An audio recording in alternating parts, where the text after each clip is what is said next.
Camera ನೋಡ್ಕೊಂಡು ಮಾತಾಡ್ಬೇಕಂತೆ ಹರೀಶ್ ತುಂಬಾ ರಸೂಲ್ ತುಂಬಾ ಖುಷಿಯಾದ ವಿಷಯ ಏನಂದ್ರೆ ನೀವೆಲ್ಲರೂ ಬಂದಿರೋದು. ಫಸ್ಟ್ ಆಫ್ ಆಲ್ ನಾವು ನಿಮ್ಮನ್ನ ಇಷ್ಟು ಜನ ಒಟ್ಟಿಗೆ ನೋಡ್ತಾ ಇರೋದು ತುಂಬ ಖುಷಿ. ಫಸ್ಟ್ ಟೈಮ್ ನಾನು ನಿಮ್ಮನ್ನ ಇಷ್ಟು ಜನನ ನಾನು ನೋಡ್ತಾ ಇರೋದು. ನಾನು ಹುಟ್ಟಾಗಿಂದ ಇವತ್ತೇ ನೋಡ್ತಾ ಇರೋದು. ಅದು ತುಂಬ ಖುಷಿಯಾದ ವಿಷಯ. ಇದೇ ಥರ ಆಗಸ್ಟ್ 1ಕ್ಕೆ ನಮ್ಮ ಸಿನಿಮಾನ ಗೆದ್ದು ಮತ್ತೆ ಒಂದು ಪಾರ್ಟಿ ಮಾಡೋಣ. ಅವಾಗ ಎಲ್ಲರೂ ಇನ್ನೂ ಖುಷಿಯಾಗೋಣ. ಇದು ಒಂದು ಐಡಿಯಾದಲ್ಲಿದ್ದೀವಿ. ಜನ ಹೆಂಗೆ ತಗೋತಾರೋ ಏನೋ ಅಂತ ಒಂದು ಭಯದಲ್ಲಿದ್ದೀವಿ. ಖಂಡಿತ ನಮ್ಮ ಆಡಿಯನ್ಸ್ ಕೈ ಬಿಡಲ್ಲ ಅನ್ನೋ ನಂಬಿಕೆ ಇದೆ. ಇದರಲ್ಲಿ ಬೇರೆ ಏನು ಉದ್ದೇಶ ಇಲ್ಲ. ನಾವೊಂದು ಸೆಲೆಬ್ರಿಟಿ ಮನೆಯವರಾಗಿದ್ದರಿಂದ ಒಂದು ಭಯ ಭಕ್ತಿಯಾಗಿ ಒಂದು ಸಿನಿಮಾ ಮಾಡಿದ್ದೀವಿ. ಅಷ್ಟು ಬಿಟ್ಟರೆ ಮುಚ್ಚಿ ಮಾಡಬೇಕು ಆ ಥರದ್ದೆಲ್ಲ ಏನೂ ಇಲ್ಲ. ಅದರಲ್ಲೇನು ದೊಡ್ಡಸ್ಕೇನೂ ಇಲ್ಲ. ಖಂಡಿತವಾಗ್ಲೂ ಅವ್ನಿಗೆ ಯಾವುದೇ ರೀತಿ ಹೇಳದೆ ಮಾಡದೆ ನಾವೇನು ಇದುವರೆಗೂ ಮಾಡಿಲ್ಲ. ಬಟ್ ಅವನಿಗೂ ಗೊತ್ತು, ನನಗೂ ಗೊತ್ತು. ಬಟ್ ಜನ ಒಪ್ಕೊಂಡ್ರೆ ಅವನು ಖುಷಿ, ನಮಗೂ ಖುಷಿ. ಇಷ್ಟು ಬಿಟ್ಟರೆ ಬೇರೆ ಇದರಲ್ಲಿ ಯಾವುದೇ ರೀತಿ ಬೇರೆ ದೊಡ್ಡಸ್ಕೆ ಏನೋ ಅಮ್ಮ ದುಡ್ಡು ಅವೆಲ್ಲ ಏನು ಅಂದ್ಕೋಬೇಡಿ. ದಯವಿಟ್ಟು ಎಲ್ಲರೂ ಆಡಿಯನ್ಸ್ ಬಂದು ಸಿನಿಮಾ ನೋಡೋ ಥರ ನೀವೆಲ್ಲರೂ ಇದಕ್ಕೆ ಸಪೋರ್ಟ್ ಮಾಡಬೇಕು ಅಂತ ಕೇಳ್ಕೊತೀನಿ ಅಷ್ಟೇ. ಅದಕ್ಕೆ ಅದೇ ಮನೇಲಿದ್ದಾರಲ್ಲ ಬಾಸ್, ಅವ್ರನ್ನ ನೋಡಿ ಇನ್ಸ್ಪೈರ್ ಆಗಿದ್ದು. ನಾವು ಪ್ರೊಡ್ಯೂಸರ್ ಆಗಿ ತುಂಬ ಕಷ್ಟಗಳಿರ್ತಿತ್ತು ಒಂದು ಟೈಮಲ್ಲಿ. ನಮಗೂ ಪ್ರೊಡಕ್ಷನ್ ಸಿಗ್ತಾ ಇರಲಿಲ್ಲ. ಸಿಕ್ಕಿದರೆ ಸರಿಯಾಗಿ ಅವಕಾಶಗಳು ಏನೆಲ್ಲ ಇರುತ್ತಲ್ಲ, ಅದು ಒಂದು ಮತ್ತೆ ಹೇಳೋಣ ಒಂದು ದಿವಸ. ಒಂದು ತುಂಬ ಒಳ್ಳೆ ಗೆದ್ವಿ ಅಂದಮೇಲೆ ಹೇಳೋಣ. ಈ ಒಂದು ಪಿಕ್ಚರ್ಗಲ್ಲ, ನಾವು ತುಂಬ ದೂರ ಹೋದ್ಮೇಲೆ ಹೇಳೋಣ. ಇವತ್ತು ಯಶು 25 ವರ್ಷ ಆದಮೇಲೆ ನಿಮಗೆ ರಾಕಿಂಗ್ ಸ್ಟಾರ್ ಅಂತ ಕಾಣಿಸ್ಕೊಂಡಿದ್ದಾರೆ. ಅದ್ರ ಹಿಂದೆ ಪಟ್ಟಿರೋ ಕಷ್ಟಗಳು ಯಾರಿಗೂ ಕಾಣಲ್ಲ. ಹಂಗಾಗಿ ಅದೆಲ್ಲ ನಿಧಾನಕ್ಕೆ ಮಾತಾಡೋಣ. ಇವಾಗ ಸಿನಿಮಾ ಮಾಡೋಕ್ಕೆ ಯಶಿಂದನೇ ನನಗೂ ಇನ್ಸ್ಪಿರೇಷನ್. ಅಂದರೆ ಅಲ್ಲಿ ಬರಲಿಲ್ಲ ಅಂದರೆ ನಮಗೆ ಗೊತ್ತಾಗಿಲ್ಲ, ಬಟ್ ಬಂದಮೇಲೆ ಗೊತ್ತಾಗಿದೆ. ಈ ವಾತಾವರಣ ನೋಡಿ ಅಲ್ವನ್ರಿ ಎಲ್ಲ ಕಲಿಯೋದು. ಗಾದೆ ಹೇಳ್ತಾರೆ ಗೊತ್ತಾ, ಸಾವಸದಿಂದ ಏನೋ ಕೆಟ್ಟ ಅಂತ. ಹಂಗೆ ನಾವು ಅಲ್ಲಿಂದನೇ ಬಂದು ಅಲ್ಲೇ ವಾತಾವರಣ ಎಲ್ಲ ಕಲ್ತಿರೋದು. ಬಟ್ ಅವನಿಂದ ತುಂಬ ಕಲ್ತಿದ್ದೀವಿ ನಾವು. ಅವನು ಮನೇಲಿ ಯಾವ ರೀತಿ ನಮಗೆಲ್ಲ ಗೈಡ್ ಮಾಡ್ತಿದ್ದ, ಅಂದರೆ ಯಾವಾಗಲೂ ಸಿನಿಮಾ ಬಗ್ಗೆ ಅವನಿಗಿರೋ ಫ್ಯಾಷನ್ ಎಲ್ಲ ನೋಡಿ ಕಲ್ತಿದ್ದೀವಿ. ಅದು ಬಿಟ್ಟರೆ ಬೇರೆ ಏನಿಲ್ಲ. ನಮಗೂ ಎಲ್ಲ ಒಂದು ಕಡೆ ನಾವು ಮಾಡ್ಬೋದು, ಮಾಡೋಣ ಅಂತ ಒಂದು ಆಸೆ ಬಂತು, ಮಾಡಿದ್ದೀವಿ ಅಷ್ಟೆ. ಮಾಡಬಾರ್ದ ನಾನು ತುಂಬ ಸಿಂಪಲ್ಲು. ನಾನು ಒಂದು ಅಂಗಡಿಗೆ ಹೋಗಿ ನೀವು 100 ಸೀರೆ ಇಟ್ಟು ಟಕ್ಕಂತ ಒಂದು ಸೀರೆ ಎತ್ಕೊಂಡ್ಬಿಡ್ತೀನಿ. ತುಂಬ ಹೊತ್ತು ಹುಡ್ಕಲ್ಲ. ಹಂಗೆ ಸಿಂಪಲ್ಲಾಗಿ ಅವ್ರು ಹೇಳಿದ ತಕ್ಷಣ ಜಡ್ಜ್ಮೆಂಟ್ ಇದೆ. ಯಾವುದೇ ಕೆಲಸಕ್ಕೆ ಜಡ್ಜ್ಮೆಂಟ್ ತುಂಬ ಮುಖ್ಯ ಅಲ್ವಾ?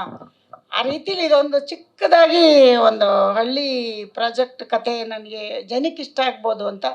ಕತೆ ತುಂಬ ತಗೊಂಡು ಬಂದರು, ಬಟ್ ಅದಕ್ಕೆಲ್ಲ ಸರಿಯಾದ ಬಜೆಟ್ಗಳು ಬೇಕು. ಇದು ಒಂದು ಚಿಕ್ಕ ಬಜೆಟಲ್ಲಿ, ಚಿಕ್ಕದು ಅಂದರೆ ನಮ್ಮ ಶಕ್ತಿಗೆ ಅನುಸಾರವಾಗಿ ಮಾಡ್ಬೋದು ಅಂತ ಅನಿಸಿದ್ದು.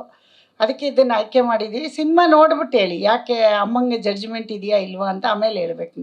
ನೀವು ಹೇಳಬೇಕು, ನಾವು ಹೇಳೋದಲ್ಲ.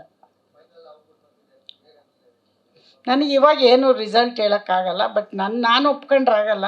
ಬೇರೆ ಎಲ್ಲ ಇದಾರಲ್ಲ, ನಮ್ಮ ಅಣ್ಣವ್ರು ಹೇಳ್ದಂಗೆ ಅಭಿಮಾನಿ ದೇವ್ರುಗಳು, ಅವ್ರು ಒಪ್ಕೊಂಡ್ರೆ ನಾವ್ಯಾರು ಜಡ್ಜ್ ಮಾಡೋಕ್ಕೆ. ಸುಮ್ಮನೆ ಕೆಲಸ ಮಾಡಿದ್ದೀವಿ ಅಷ್ಟೇ. ಅದನ್ನು ಅವ್ರು ಕೊಡ್ಬೇಕು ರಿಸಲ್ಟ್.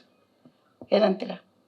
ಹಾಂ ಹೇಳಿ. ಮತ್ತೆ ನೀವು ಆನ್ಸರ್ ಹೇಳ್ಬೇಕು ನಮಗೆ. ಕೇಳ್ಬಿಟ್ಟು ಸುಮ್ಮನೆ ಕೂತ್ಕೊಬಿಟ್ರೆ ಎಸ್ ಆರ್ ನೋ ನೀವು ಹೇಳಬೇಕು ಅಲ್ವಾ? ಅವ್ರು ಒಪ್ಕೋಬೇಕು. ಈಗ ನಾವು ಮಾಡಿದ್ದೀವಿ ಅಷ್ಟೇ. ಈಗ ಸೂಪರಾಗಿ ಅಡುಗೆ ಮಾಡಿದ್ದೀವಿ ಅನ್ಕೋತೀವಿ, ತಿಂದು ಟೇಸ್ಟ್ ನೋಡೋರು ಅವರು ಅಲ್ವಾ? ಹಂಗೆ ಜನ ಹೇಳ್ತಾರೆ ಅಂತ ನಂಬಿಕೆ ಇದೆ. ನೋಡೋಣ. ನನಗೊಂದು ಓಪ್ಸಿದೆ. ನಮ್ಮ ಕನ್ನಡದ ಅಭಿಮಾನಿಗಳು ಈಗ ಯಶು ಒಂದಿನ ಬಂದಾಗ ಅವ್ನ ಕಿರಾತಕದಿಂದ ತುಂಬ ಇಷ್ಟ. ಇವತ್ತು ಹಾಸನಲ್ಲಿ ಮಾತಾಡ್ತಾರೆ ಕಿರಾತಕ ಸಿನಿಮಾ ನೋಡಿ. ಅಕ್ಕ ನಮ್ಮ ರಿಲೇಷನ್ ಎಲ್ಲ ಅದೇ ಥರದಲ್ಲಿ ವಿಲೇಜ್ ಸಬ್ಜೆಕ್ಟು ಚೆನ್ನಾಗಿ ಇದೆ ಅಂತ ಆಯ್ಕೆ ಮಾಡಿದ್ದೀವಿ. ನೋಡೋಣ ಹಿಂಗೆ ತೊಗೋತಾರೆ ಅಂತ ಆಮೇಲೆ ಮಾತಾಡೋಣ, ಜನ ತೊಗೊಂಡ್ಮೇಲೆ. ಬರ್ತಾರೆ. ನಾವು ಒಂದಿನ ಹೋಗಿದ್ದೀವಿ, ಹಂಗೆ ಬರ್ತಾರೆ. ಅದೇನು ಬೇಜಾರಿಲ್ಲ. ಬಟ್ ಏನಂದರೆ ಬರೋದು ಈಗ ಕೆಲಸ ಕೇಳೋದು ನಾವು ಕೇಳಬೇಕು, ನೀವು ಕೇಳಬೇಕು, ಅದು ತಪ್ಪಲ್ಲ.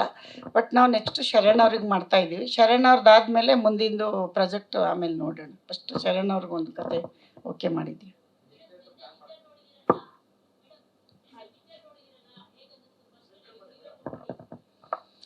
ನಾನು ಅಷ್ಟೊಂದು ಜಡ್ಜ್ಮೆಂಟ್ ಕೊಡೋಷ್ಟು ದೊಡ್ಡವಳಿಲ್ಲ. ಬಟ್ ನಮ್ಮ ಕೂಸು ನಮಗೆ ಚೆನ್ನಾಗಿರುತ್ತೆ, ಅದು ನಾನು ಹೇಳ್ಬಾರ್ದು, ನೀವೆಲ್ಲ ಹೇಳಬೇಕು ಅಂತಲೇ ನಾನು ಇವತ್ತವರೆಗೂ ನನಗೆ ಒಂದು ಏನೋ ಒಂದು ತಕ್ಕಮಟ್ಟಿಗೆ ಒಂದು ಆಯ್ಕೆ ಮಾಡಿದ್ದೀವಿ ಅಂತ ಒಂದು ಇದೆ.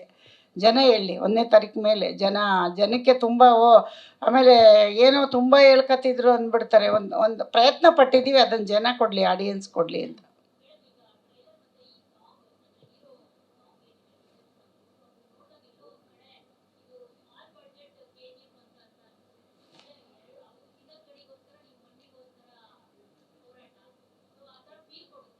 ಹೌದಾ?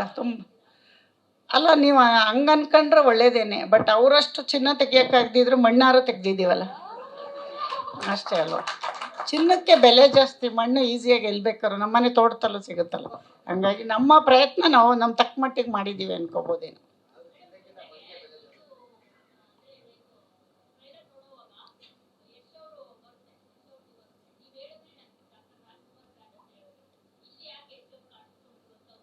ಯಶ್ ಅವ್ರದ್ದು ನಾನಲ್ಲ, ಹುಡುಗಿ ಅಭಿಮಾನಿ ಅಂತೆ ಇವರು ಮೇಡಮು.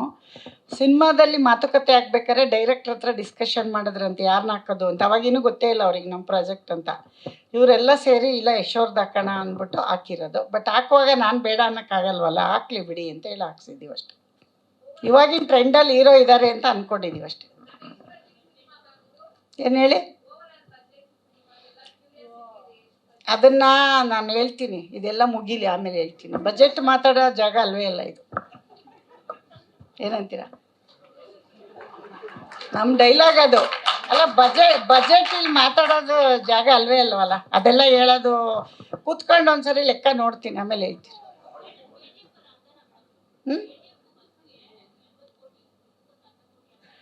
ಅಷ್ಟೊಂದು ದೊಡ್ಡವರಿಲ್ಲಮ್ಮ ನಾವು. KGF ನಮ್ಮ ವಿಜಯ್ ಸರ್ ತುಂಬ ಚೆನ್ನಾಗಿ ಮಾಡಿದ್ದಾರೆ, ಅವ್ರಿಗೆ ಈ ಮುಖಾಂತರ ನೆನೆಸ್ಕೋತೀವಿ. ಅವರಂಥ ಪ್ರೊಡ್ಯೂಸರ್ಸು ಈಗ ಬಂದಿದ್ದಾರಲ್ಲ KVN ಅವರೆಲ್ಲ ಬರಲಿ.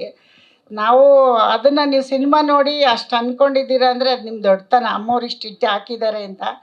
ಬಟ್ ಅಷ್ಟೊಂದೆಲ್ಲ ಇಲ್ಲ. ನಾವೇನಂದರೆ ಕಾಟನ್ ಸೀರೆ ಉಟ್ಕೊಂಡ್ರೆ ನಿಮಗೆ ರೇಷ್ಮೆ ಸೀರೆ ಥರ ಕಾಣಿಸ್ತಾ ಇರ್ಬೋದು ಅಷ್ಟೇ. ನಾವು ಕಾಟನ್ ಸೀರೆ ಉಟ್ಟಿದ್ದೀವಿ, ರೇಷ್ಮೆ ಸೀರೆ ಎಲ್ಲ ಉಡೋಷ್ಟು ದೊಡ್ಡವರಿಲ್ಲ. ಆಮೇಲೆ ನೋಡೋಣ ಮುಂದಕ್ಕೆ. 150, 150.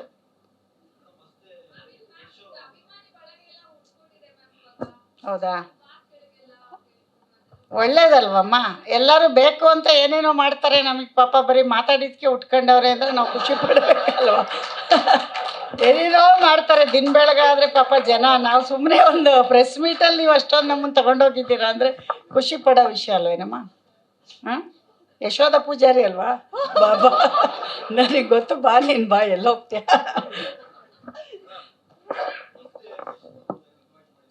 ಬರ್ತಾರೆ, ಕಾಯ್ತಾರಿ ಥಿಯೇಟ್ರ್ ಹತ್ರ. ಯಾವ ಥಿಯೇಟ್ರ್ ಹತ್ರ ಅಂತ ಗೊತ್ತಿಲ್ಲ, ಗೌಪ್ಯವಾಗಿ ಬರ್ತಾರೆ. ಯಾವ ಥಿಯೇಟ್ರು ಅಂತ ಹೇಳಲ್ಲ, ಅನೌನ್ಸ್ ಮಾಡಲ್ಲ. ಬರ್ತಾರೆ, ಖಂಡಿತ ಬರ್ತಾರೆ.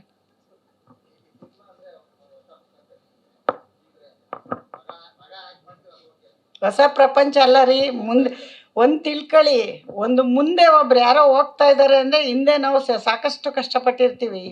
ಸ್ಕ್ರೀನ್ ಮುಂದೆ ಬಂದರೆ ಮಾತ್ರ ಅಲ್ಲ, ಇದ್ರ ಹಿಂದೆ ಎಷ್ಟು ಟೆಕ್ನಿಷಿಯನ್ ಕೆಲಸ ಮಾಡಿದ್ದಾರೆ. ಕಾಣೋದು ನಮ್ಗೆ ಯಾರು ಹೇಳಿ? ಆ್ಯಕ್ಟ್ರ್ ಮಾತ್ರ. ಅದ್ರ ಹಿಂದೆ ಟೀ ಕೊಡೋ ಹುಡುಗನಿಂದ ಕಷ್ಟಪಟ್ಟಿರ್ತಾನೆ. ಹಂಗೆ ಮನೇಲಿ ನಾವು ತುಂಬ ಕಷ್ಟಪಟ್ಟಿದ್ದೀವಿ. ಆ ಕಷ್ಟ ಇಲ್ಲಿ ಹೇಳೋಕ್ಕಾಗಲ್ಲ. ಅದನ್ನು ಒಂದ್ಸರಿ ಹಿಸ್ಟ್ರಿ ಮಾಡೋಣ. ನಾವೇನು ಕಷ್ಟಪಟ್ವಿ, ನಾವು ಹೆಂಗೆ ಬಂದ್ವಿ, ನಾವು ಯಾವ ಥರ ಈ ಸಿನಿಮಾ ರಂಗಕ್ಕೆ ಕಷ್ಟಪಟ್ಟು ಇವತ್ತು ಯಶಾಗಿದ್ದಾನೆ ಅಂತ ಅದು ಆಮೇಲೆ ಹೇಳೋಣ. ಬಟ್ ಹೊಸ್ತಂತೂ ಅಲ್ಲ, ನಮಗೆ ಬಂದು 25 ವರ್ಷ ಆಯಿತು. ಯಶ್ ಬಂದಾಗಲೇ ಹಿಂದೆನೇ ಬಂದುಬಿಟ್ವಿ. ನಾವು 2000 ರೂಪಾಯಿ ಮನೆ ಬಾಡಿಗೆ ಮಾಡ್ಕೊಂಡು ಅವ್ನು ಹಿಂದೆನೇ ಇದ್ವಿ. ಮೈಸೂರಲ್ಲಿ ದೊಡ್ಡ ಮನೇಲಿದ್ವಿ, ಆಮೇಲೆ ಚಿಕ್ಕದು ಒಂದು ಸಿಂಗಲ್ ರೂಮಲ್ಲಿ ಇದ್ವಿ. ಯಾಕೆ ಹೇಳಿ? ಈ ಮಟ್ಟಕ್ಕೆ ಬರೋಕ್ಕೆ ಯಶು. ಅದರಿಂದ ನಮ್ಮ ಶ್ರಮ ಇದೆ.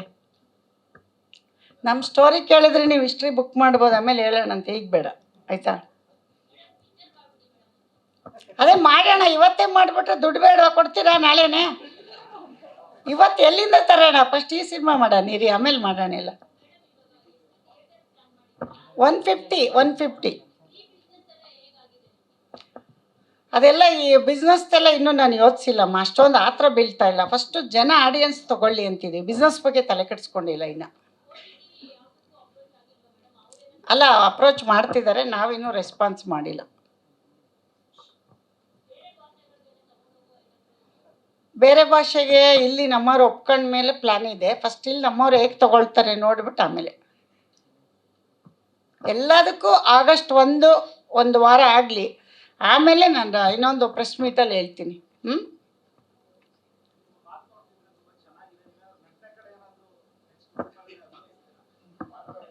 ನಟನೆ, ಇದೇ ನಟನೆ. ಈಗ ಮಾತಾಡ್ತಿದ್ವಲ್ಲ, ಇದನ್ನೇ ನೀವು ನಟನೆ ಅಲ್ಲ.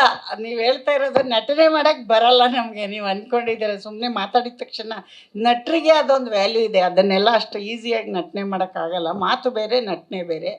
ನನಗೂ ಎಷ್ಟು ಬಂದ ಮೇಲೆ ಗೊತ್ತಾಗಿದೆ ಇಷ್ಟೊಂದು ಕಷ್ಟನ ನಟನೆ ಮಾಡೋದು ಅಂತ. ಅದಕ್ಕೆ ಆದ ಪ್ರಿಪ್ರೇಷನ್ ಎಲ್ಲ ಅವ್ರು ಎಷ್ಟು ಕಷ್ಟಪಡ್ತಾರೆ. ಅಷ್ಟು ಈಸಿ ಇಲ್ಲ ನಟನೆ ಮಾಡೋದು. ನಾವೇನೋ ಒಂದು ಸಣ್ಣ ಪ್ರಯತ್ನ ಮಾಡಿ ಪ್ರೊಡ್ಯೂಸರ್ ಆಗಿದ್ದೀವಿ, ಅದಕ್ಕೆ ಆಶೀರ್ವಾದ ಮಾಡಿ ಸಾಕು.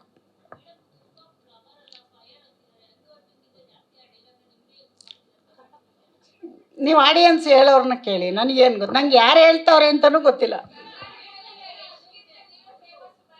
ಹೌದಾ? ಇರು ನಿಂಗೆ ಮಾಡ್ತೀನಿ. ಅವಳಲ್ಲ ಯಶೋಧ ಪೂಜಾರಿ. ಅಲ್ಲಮ್ಮ, ಅವನೆಲ್ಲಿ ನಾನೆಲ್ಲಿ, ಅವನು ಎಷ್ಟು ಹೆಸರು ಮಾಡಿದ್ದಾನೆ. ಅದೇನಾಗಿದೆ ಗೊತ್ತಾ, ಹೂವಿಂದ ನಾರು ಹೋಗುತ್ತಲ್ಲ ಹಂಗೆಲ್ಲ ಅವನ ಜೊತೆ ನನ್ನ ಕರ್ಕೊಂಡು ಹೋಗ್ತಾವ್ರಷ್ಟೇ. ಅದು ಮೊದಲಿಂದ ಕರೀತಾರೆ ಬಿಡಿ, ಮನೇಲೆಲ್ಲ ಮಕ್ಕಳೆಲ್ಲ ಕರೀತಾರೆ. ನನ್ನ ನನ್ನ ಮನೆ ಕೆಲಸದ ಹುಡುಗರೆಲ್ಲ ಬಾಸ್ ಅಂತಿದ್ರು ನನಗೆ. ಈಗ ಯಶಿಗೆ ಬಾಸ್ ಅಂತಾರೆ, ಅದು ಮಾಮೂಲಿ ಇರುತ್ತೆ. ಈಗ ಗೊತ್ತಾಗಿದೆ ನಿಮ್ಗಷ್ಟೇ. ಅಷ್ಟೇ ಏನಿಲ್ಲ. ಟ್ಯಾಲೆಂಟ್ ಅಲ್ಲ ಅದು, ಸುಮ್ಮನೆ ಈ ಥರ ಮಾತಾಡಿದ್ದನ್ನೇ ಅಂದ್ಕೊಂಡು. ಟ್ಯಾಲೆಂಟ್ ಅಂದರೆ ಬೇರೆ ಇರುತ್ತೆ ಬಿಡಿ, ಹಾರ್ಡ್ ವರ್ಕ್. ಆಮೇಲೆ ಆರ್ಟಿಸ್ಟ್ ಎಲ್ಲ ಬೈಕತ್ತಾರೆ ನಾನು. ಇಲ್ಲ, ಬರೋದೇ ಹೆಂಗೆ ಸರ್, ಮಾತಾಡೋಕ್ಕೆ ಬರಲ್ಲ. ನಾವು ಹಾಸನ ಕಡೆಯವರಲ್ವಾ, ನಮಗೆ ತುಂಬ ನಯವಾಗಿ ಮಾತಾಡೋಕ್ಕೆ ಬರಲ್ಲ, ಅಂದರೆ ಸ್ಮೂತಾಗಿ ಬರಲ್ಲ. ನಾವು ಹಳ್ಳಿ ಭಾಷೆ ಇರೋದೇ ಹಿಂಗೆ ನಮ್ಮದು. ಈಗ ಮಂಗಳೂರು ಭಾಷೆನ ನಮ್ಮ ಭಾಷೆ ಥರ ಮಾತಾಡಿ ಅಂದರೆ ಅವ್ರಿಗೆ ಬರಲ್ಲ. ಹಾಸನವ್ರದ್ದು ನಮ್ಮದು ಈ ಥರ ಭಾಷೆ ಅಷ್ಟು ಬಿಟ್ಟರೆ ಬೇರೆ ಏನೂ ಇಲ್ಲ. ಅಷ್ಟೇನಾ? ರಘು ನಿಡುವಳ್ಳಿ ಅವರೇ, ನಿಮ್ಗೊಬ್ರು ಒಳ್ಳೆ ಕಾಂಪಿಟೇಟರ್ ಸಿಕ್ಕಿದ್ದಾರೆ. ಕಂಗ್ರ್ಯಾಚುಲೇಷನ್ಸ್ ಅಮ್ಮ. First of all thank you so much. ಪ್ರತಿಯೊಬ್ಬರು ಹೇಳೋದು ನಿಮ್ಮ ಜೊತೆ 10 ನಿಮಿಷ ನನಗೂ ಅನುಭವ ಆಗಿದೆ. 10 ನಿಮಿಷ ಸಮಯ ಕಳೆದ್ರು ಸಾಕು. ಖಂಡಿತವಾಗಿಯೂ ಒಂದು ಮನೆ ಮಕ್ಕಳ ರೀತಿಯಲ್ಲಿ ನಮ್ಮೆಲ್ರಿಗೂ ನೀವು ಪ್ರೀತಿ ತೋರಿಸ್ತಾ ಇದ್ದೀರಾ. ನಿಮ್ಮ PA ಪ್ರೊಡಕ್ಷನ್ಸ್ ಮೂಲಕ ನೂರಾರು ಸಾವಿರಾರು ಸಿನಿಮಾಗಳು ಬರಲಿ. ನಮ್ಮ ಕನ್ನಡ ಚಿತ್ರರಂಗಕ್ಕೆ ಒಳ್ಳೆ ದಾರಿದೀಪ ಆಗಲಿ. ಥ್ಯಾಂಕ್ ಯು ಸೋ ಮಚ್ ಅಮ್ಮ.